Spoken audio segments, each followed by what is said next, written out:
Merry Christmas, Happy Holidays, Happy Kwanzaa, Happy Hanukkah. We have so many things that are going on right now, but I just want to welcome you to the Center for Spiritual Living, Chico, for our inspirational service this morning. And I am Reverend Eileen Brownell. Please repeat after me. I am a center for spiritual living, and I love Mother Earth. Macy, will you please share our opening song?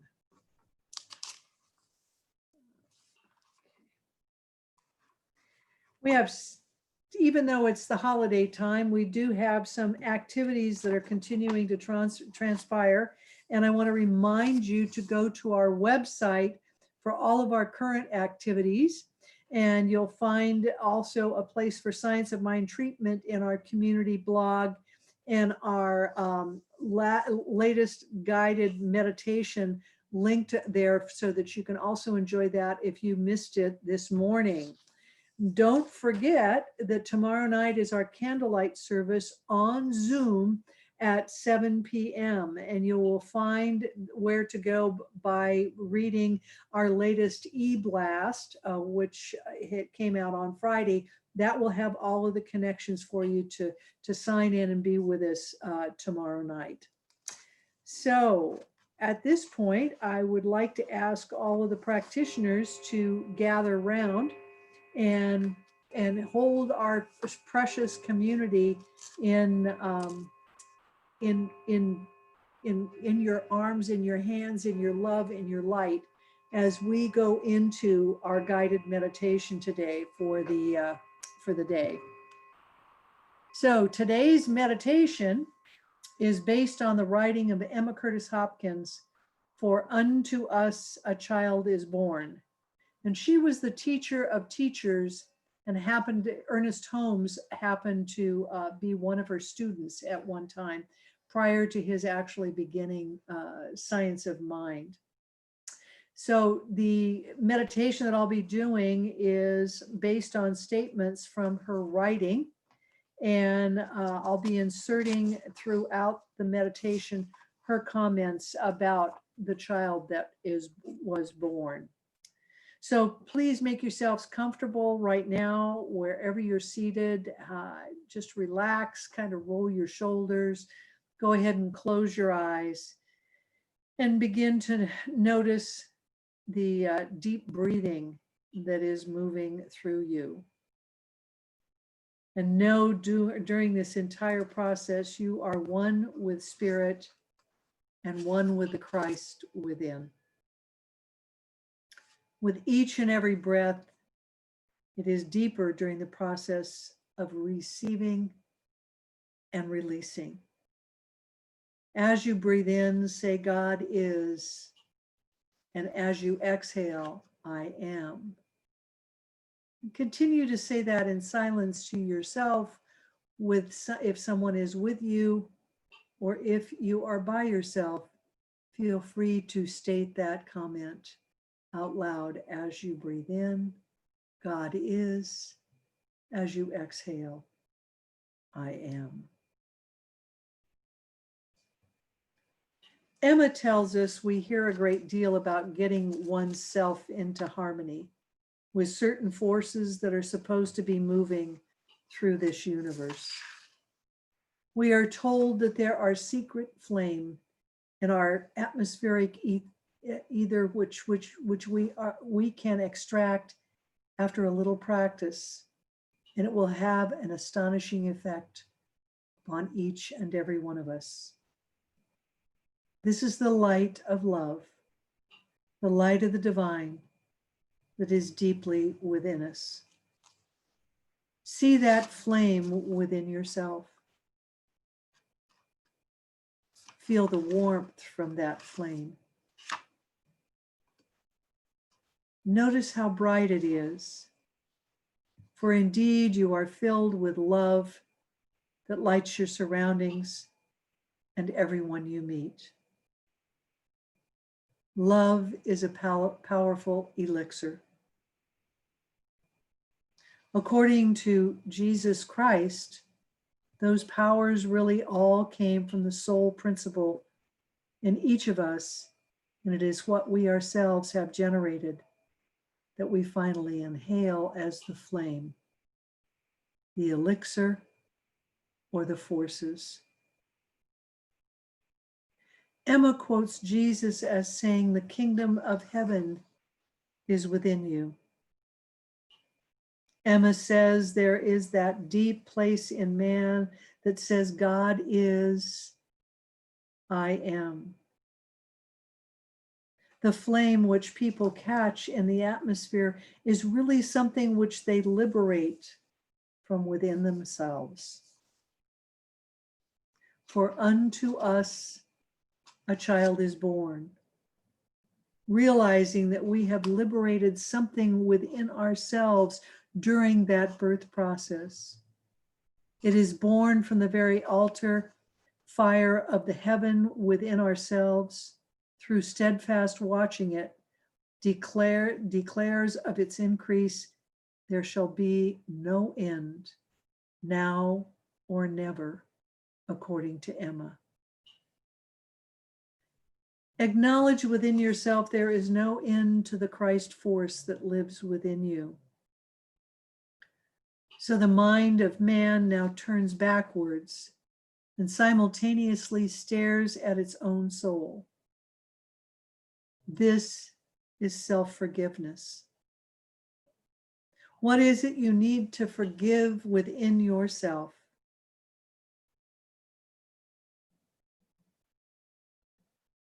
Acknowledge it. Extend gratitude to yourself for your willingness to forgive yourself.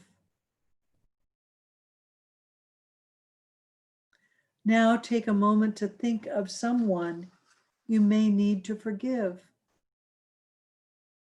Mentally name them, or if you are alone, say their name out loud.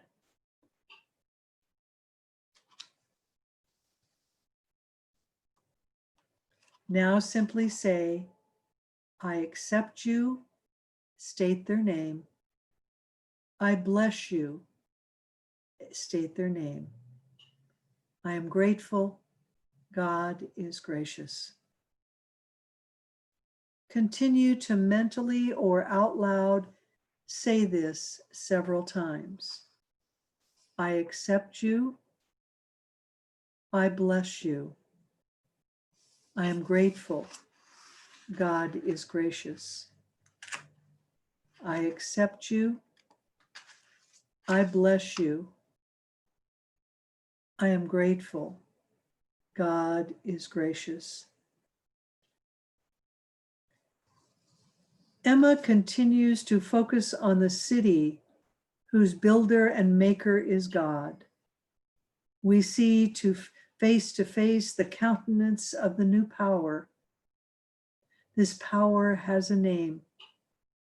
Isaiah called it wonderful, Counselor, Mighty God. John called it Jesus Christ. Daniel called it Michael. But all have united in calling it light. Remember that light lives within you. Choose in this moment to let your light shine so that others may see it.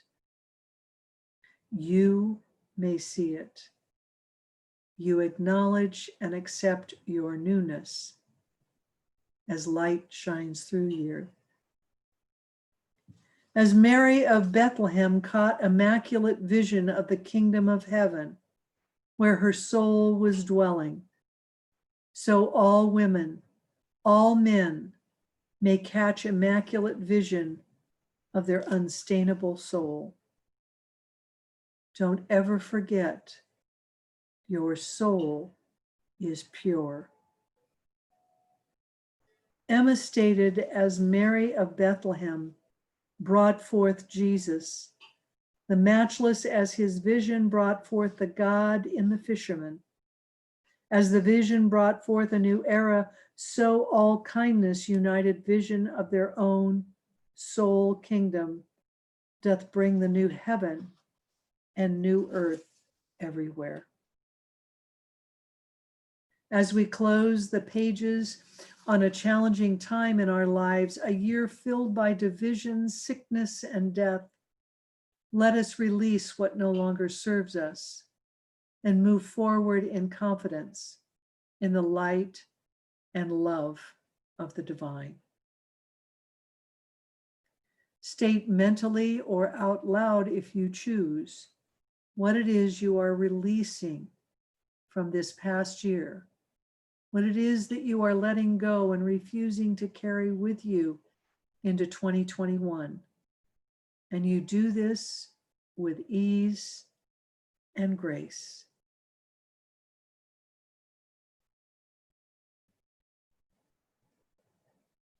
Thou shalt not be waiting and hoping for thy light, says Emma. It is come up unto thee, and none shall be afraid again forevermore. So name your fears one at a time, and know that right here, right now, you are releasing each of them into the ethers of nothingness.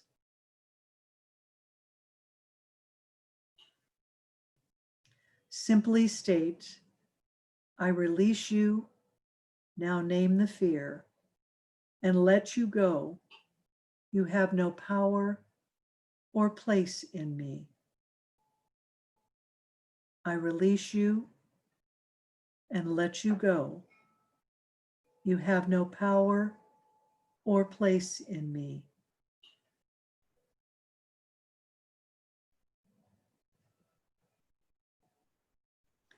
Emma continues, for the Lord that the world seeth hath done great and mighty and glad things.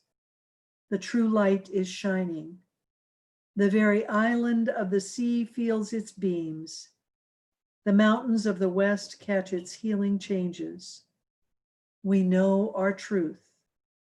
We state our truth. We embrace and believe our truth. It is the light within us, the Christ consciousness that shines for all to see and all to know. And now expressing gratitudes for all the gifts of the season, peace, joy, love, light, health, laughter, and abundance. We release these precious moments, knowing it is done, and so it is.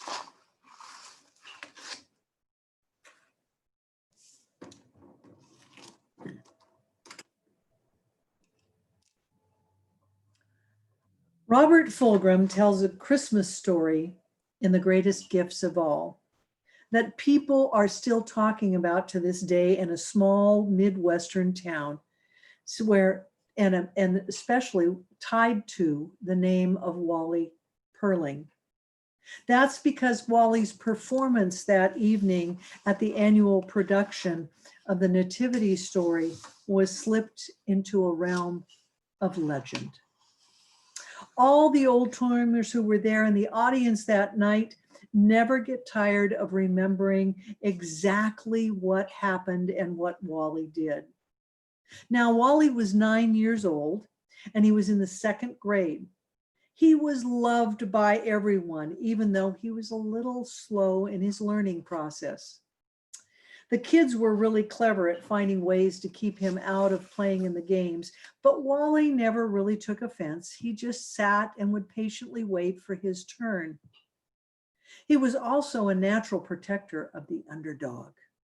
If the older boys chased the younger ones away, it was always Wally who said, "Oh, come on, you guys, let them play, let them get in the game." So now that you have an understanding or kind of a mental picture of what Wally was or who he was, let's share the gift that Wally gave that year at the pageant for Christmas. You see, the year before, Wally caught the acting bug after watching the last year's pageant.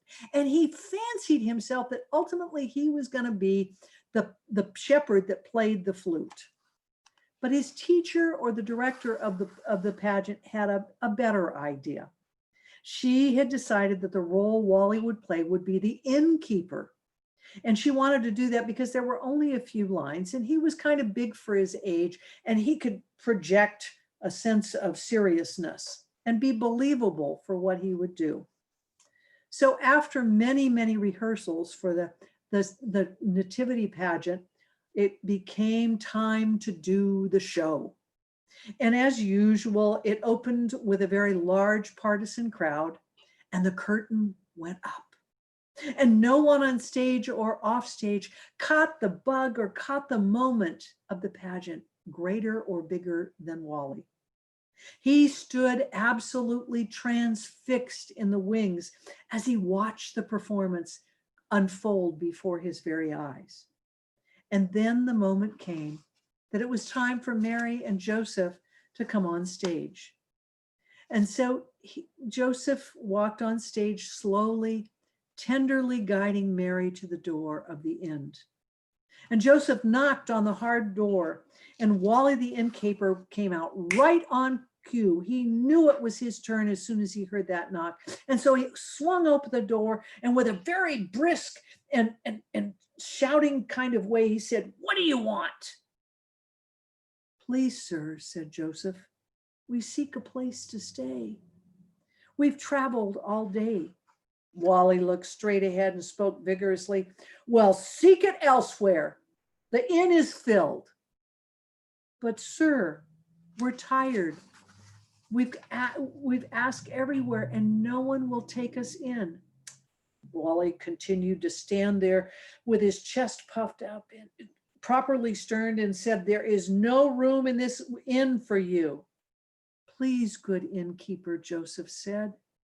"This is my wife, Mary, and she's tired. She's heavy with child. She needs a place to rest. Surely you must have some small corner someplace that we can stay." For the first time, Wally the innkeeper relaxed his stiffness and looked down at Mary. And there was a very, very long pause as he took that look. In fact, it was the kind of pause that created a little bit of discomfort in the audience, and people began to shift in their seats. The prompter, who was off stage, was beside herself and was gesturing wildly to Wally and said in a louder than normal voice, "No, be gone." And Wally automatically repeated it, "No, be gone." And with that, Joseph sadly began to place his arm around Mary, who laid her head on his shoulders, and the two of them turned and began to walk away from the inn. Now, Wally, as the innkeeper, was supposed to go back inside the inn, but the key here is he didn't. He stood in the doorway and watched the forlorn couple as they began to leave. His mouth was open and his brow was creased with concerns, and his eyes were filled with tears. And then suddenly that year's Christmas pageant became different from all the rest, and history was made as Wally shouted, "Wait, Joseph, don't go. You can have my room." Well, there was a heated debate in town from that point forward. Some people thought that the pageant had been ruined, but most folks considered it the most beautiful Christmas gift of them all.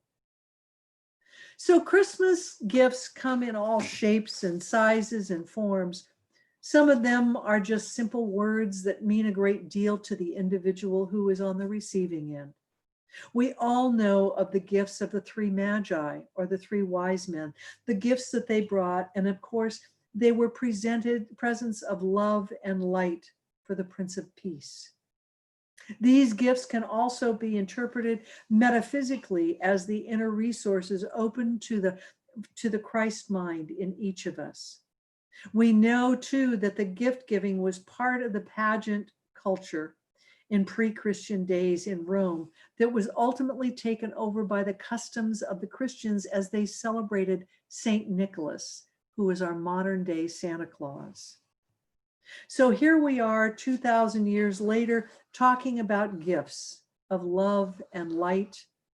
And the wise men, as we know, brought the first gifts to the baby. We've all heard many times that it was gold and frankincense and myrrh. There were such simple gifts and yet ever so precious. And when we look at what each of these means metaphysically, we come to an entirely new understanding of their value and why they are given. Gold represents spiritual gifts, the riches of spirit, the riches of the divine. When we open ourselves to receive gifts from God, we become enlightened as we allow the richness of the newness to new ideas to fill us with new substance and take us to a whole new level of spiritual understanding.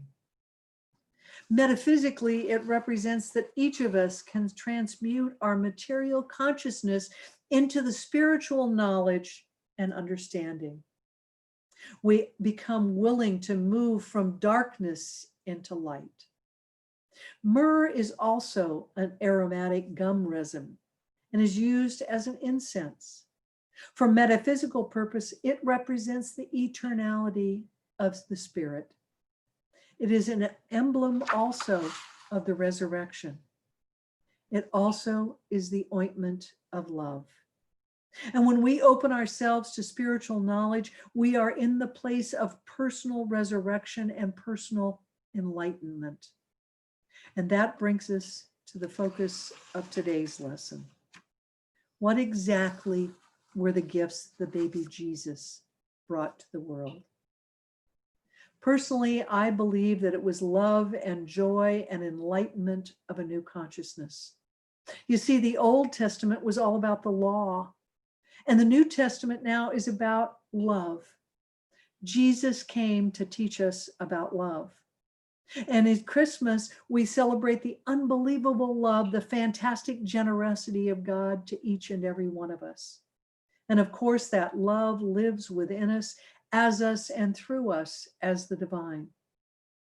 Christmas is about the marvel and the mystery of God loving us, so much that he came down to earth in the form of Jesus to let us know that the kingdom of God was within each and every one of us. God wasn't something in the sky. God was within us. I know that one of my greatest pleasures at Christmas, or really at any time, is giving gifts. As a kid, I think it was more about getting the exact gift that we wanted from Santa or our parents. I believe, however, that as we mature, there is a real special pleasure that each of us gets from finding and giving the exact right gift. And sometimes that exact right gift means we share our time, talent, and kind words with total strangers or someone that is very special in our life. My dad lived to be 100, and he lived in a 300 square foot apartment at an assisted living facility. It was always hard to find something that was the right gift for somebody who had so little and yet so much. Over the years, however, I came to realize that it wasn't the material things that were important to him. It was my time, as well as the visits from Buttons and Zipper, my two dogs, that were the greatest gifts that he received. My willingness to hear how his blood pressure test went that day, or how something minor at the facility he lived that was major to him had happened, that was a gift, the gift of listening. My time and daily visits or calls really were gifts of love that he enjoyed so much more than anything material that I could give him. It brought bright lights to what otherwise could have been a very dark day, or just an ordinary hum day. Is there someone in your life that you've been avoiding? Is there someone that really does want the gift of your time?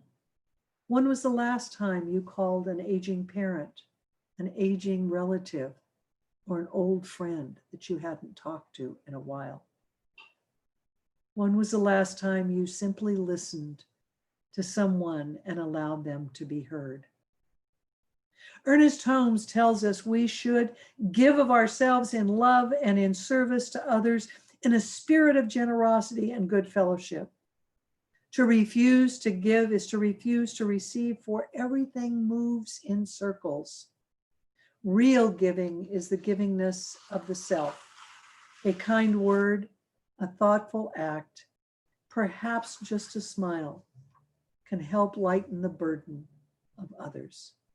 What a Christmas gift that is. And of course, this real gift of the baby, Jesus came to serve. He came to give of himself. He came to teach us to love and to love unconditionally. Jesus came to help lighten the burdens of others by telling us that each and every one of us is special and indeed one with God. And he openly proclaimed, I am the way, I am the light. When our giving of gifts is rooted in love, that was the expression in the first Christmas. That was our gift giving, which brings us great joy. Can you remember when you were a child, or when your child rather, or grandchild came home with one more homemade, handmade ashtray or a card that they had labored over? Have you noticed their face as they reached out and wanted to please you? It is an expression of pure delight. You see, that is how each of us shall feel when we give a gift, pure delight and joy. And yet gift giving for some of us has become routine, so commonplace, almost a task or another responsibility. We make a list and we check it off. We're grateful that the task is completed. Now the only thing that we have to do is wrap the darn thing. One of the most depressing experiences we can have this time of the year is to find ourselves in a situation in which we're unable to give what we want to give. Time restraints or money can prevent us from giving what we really want to give. I sometimes wonder, however, if those really expensive gifts that we want to provide are truly what the other individual is asking for, truly what they need. After all, at our current rate, whatever it is that we're giving is more likely to be outdated within 3 to 6 months. All we need to do is to look at how rapidly computers or any electronic item changes within a 12-month span. And then we move on to wanting the newer model that will give us so much more assistance or pleasure. What would happen if all of us said, oh gosh, I don't want those store-bought gifts. I want a tree that gives me more pleasure, more beauty, more odor of its limbs, of its leaves. I want brighter sunsets to enjoy. I want hummingbirds in my garden or a faster running stream to sit next to meditate by. You see, besides the gift that the baby brought, each and every day we are faced with a multitude of gifts that are before our very eyes, and yet we refuse to take the moments. Yes, that's right, the moments to enjoy them. I sometimes think we have forgotten all about those feelings of appreciation for the very first Christmas gifts. We've forgotten that God's gifts are love and light and joy and a child that would ultimately teach us about the Spirit that lives and thrives within each of us every day. And then again, one of the other gifts that came with that first Christmas was a lesson in how to receive. Christmas is not just about giving. It's also about receiving. Remember in that quote, Ernest Holmes talked about the circle, the giving and the receiving. Remember that handmade gifts you receive from your son or daughter or your grandchild. Well, it's not the item that the child made that brings tears of joy and gratitude to their eyes. No, it's the love behind the gift. It is the joyful love in the act of the child giving us a gift that touches us so deeply. It is the love much more than the gift that matters. Part of the distortion of some of our Christmas gifts giving is directly related to the way we have distorted our receiving of gifts. When we focus on the gift, we tend to miss the point because the issue is trivialized to whether or not the gift pleases us or is something we can use. When we focus on the gift we have been given, we tend to lose sight of the love, the friendship, the affection being expressed in the giving of the gift. When our focus is on the gift, our joy is limited to whether or not the gift is what we really wanted. Frankly, for most of us, there are very few things that we really need or want. For the most part, we as metaphysicians have the skill to create what it is we wanted in our life. We know the lesson of cause and effect and that our thoughts create our reality. So it is any wonder that the gifts we receive are seldom a huge source of joy for us. It is only when we receive the gifts we are able to see the love, the affection that is inside that gift. And that our receiving the gift can become an experience of joy, not only for ourselves, but for the giver, for the individual who has selected that gift for us. When we open ourselves to receive love and not merely the gift, we have opened ourselves to receiving joy. And that love and joy is what Jesus came here to teach us all about. And that love and joy is God experiencing life through each and every one of us. That's how God experiences life. So what was the gift of life the baby Jesus gave us? Remember, we are told by Jesus to not curse the darkness, but rather become a light. No matter how you look at it, light is energy. A modern day example of that is the energy of the lightsabers used by the Jedi in the Star Wars. And those lightsabers are enhanced when they are used with the Force, and that's with a capital F. One of the presidents or spiritual leaders of Religious Science International was Dr. David Walker.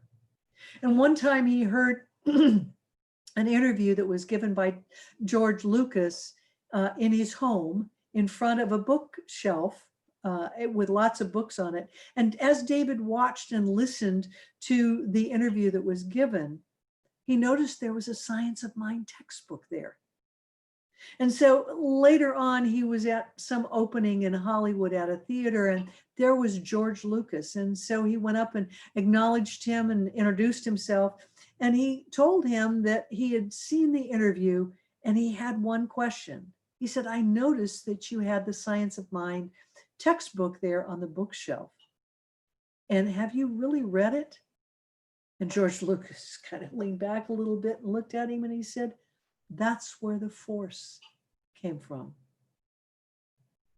The first work that God did at the universe began to create light.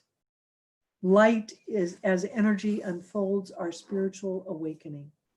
It's like that when we walk into a roach-infested room that is dark. When we turn on the light, the roaches scatter. And when we turn on the spiritual light on ourselves within, the negativity, the judgment, the anger, the frustration that we may feel, it scatters, it leaves us. Those feelings are no match for the divine that is our light from within. The gift of the Christ child was pure light that lets us know we are never, ever alone. This is the final month of our annual theme of the Sermon by the Sea. It was Ernest Holmes' final lesson to Selamar one summer, and he concluded it by saying, what I'm saying is this, There is a law that backs up the vision, and the law is immutable. Heaven and earth shall pass away, but my words shall not pass away. There is a power transcendent beyond our needs, our little wants.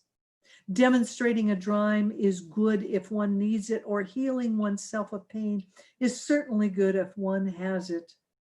But beyond that, at the real feast, at the tabernacle of the Almighty, in the temple of the living God, in the banquet hall of heaven, there is something beyond anything that you and I have ever touched. Find 1,000 people who know that and use it. The world will no longer no longer be famished. How important it is that each one of us in his simple way shall live from God to God, with God, in God, and to each other.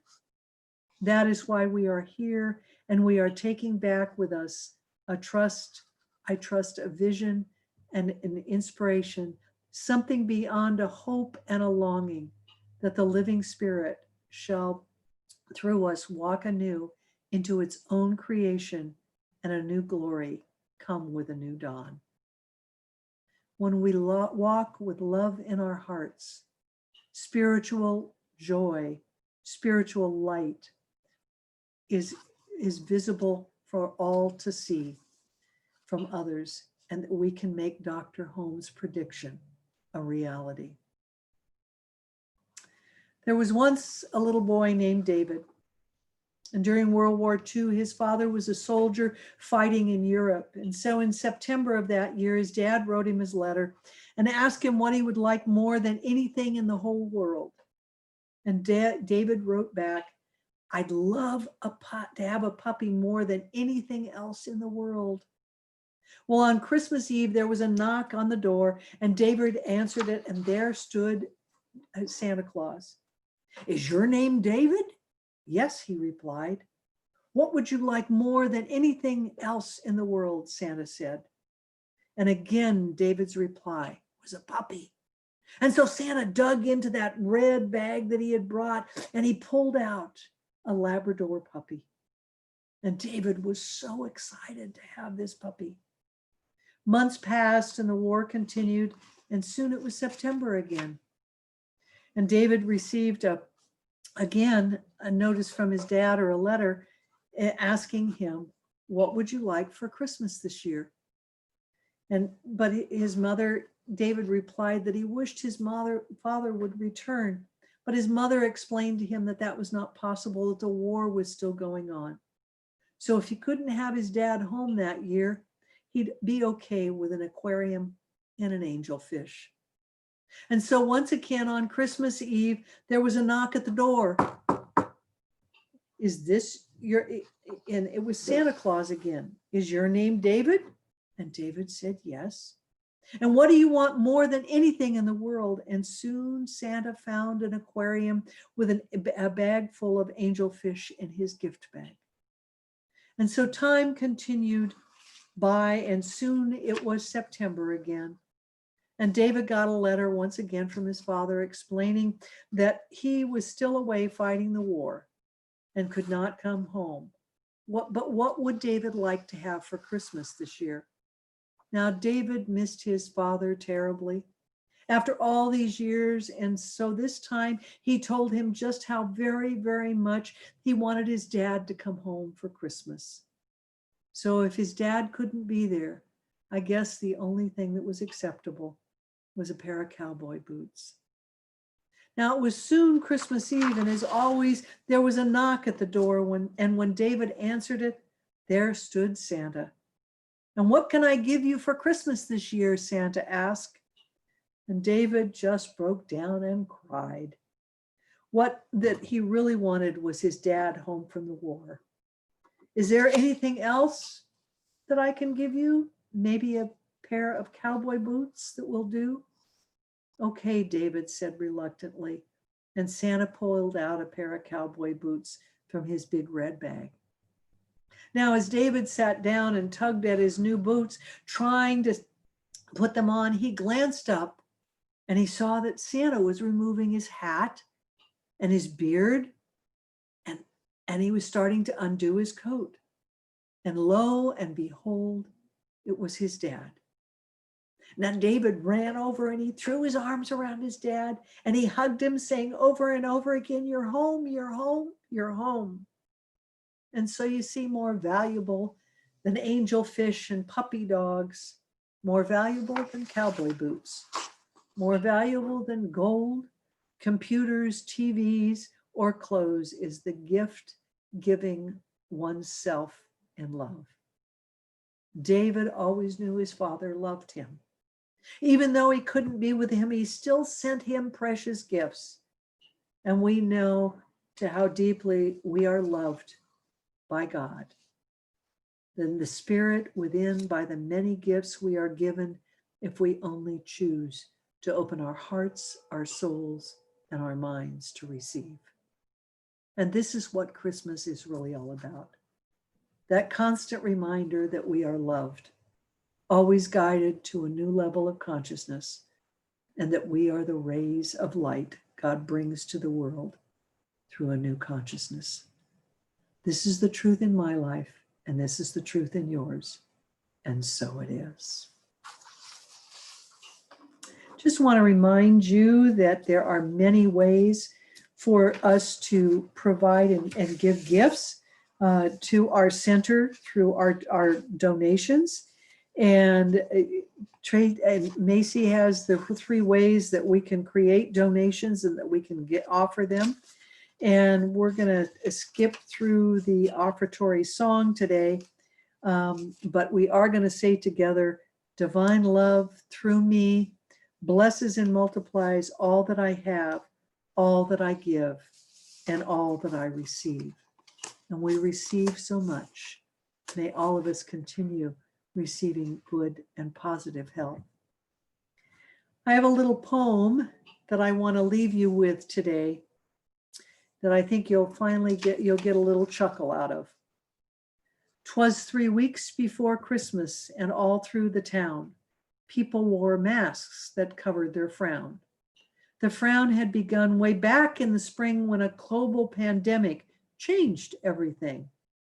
They called it Corona, but unlike the beer, it didn't bring good times, it didn't bring cheer.